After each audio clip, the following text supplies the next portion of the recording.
They called it justice. But in Willow Ridge, justice had a price. A black life was always worth less.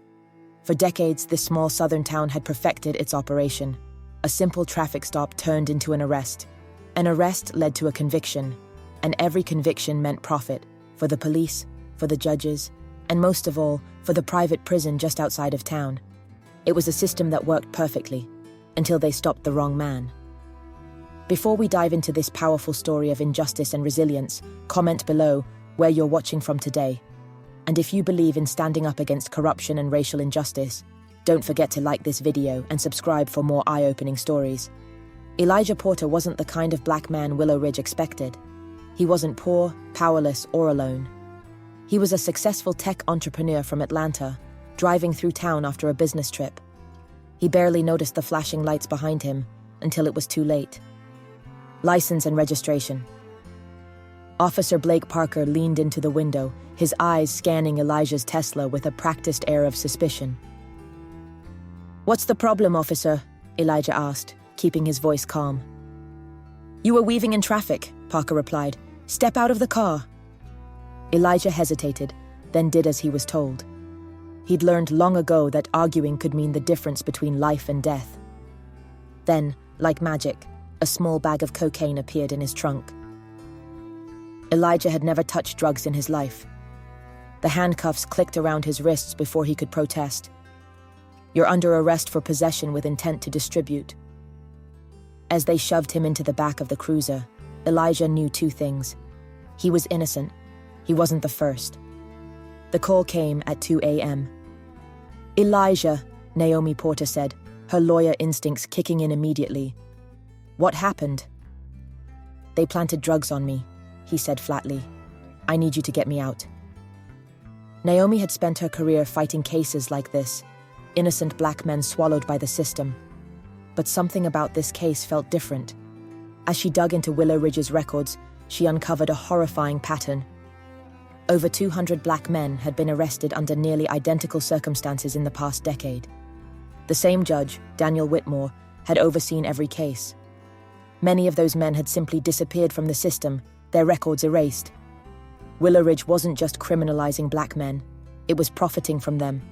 The town had been receiving federal crime prevention grants, and every new inmate meant more funding.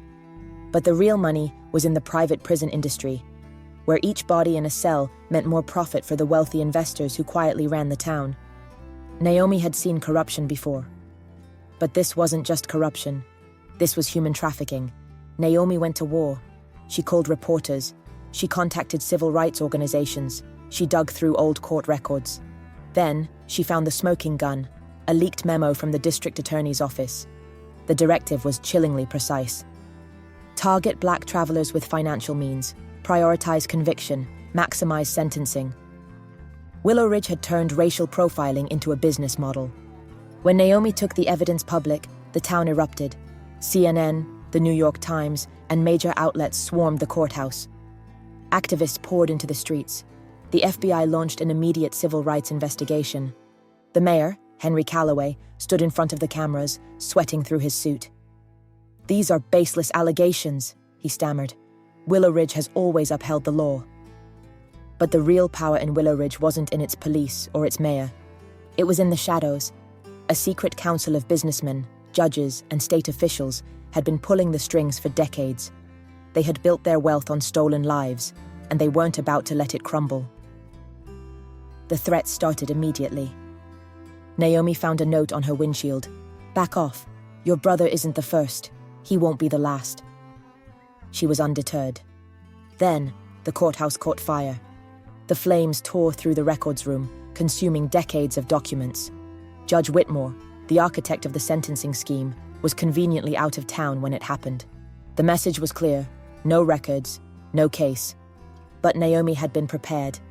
She had already backed up the files, scanned documents, and shared them with federal investigators.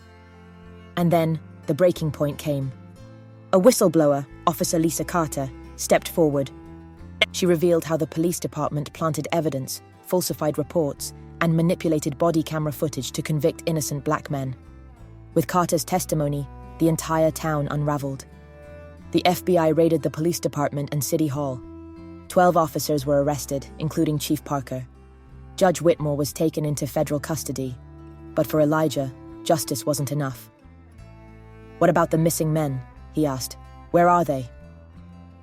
The answer came in the form of an abandoned prison wing deep in the private correctional facility outside of town.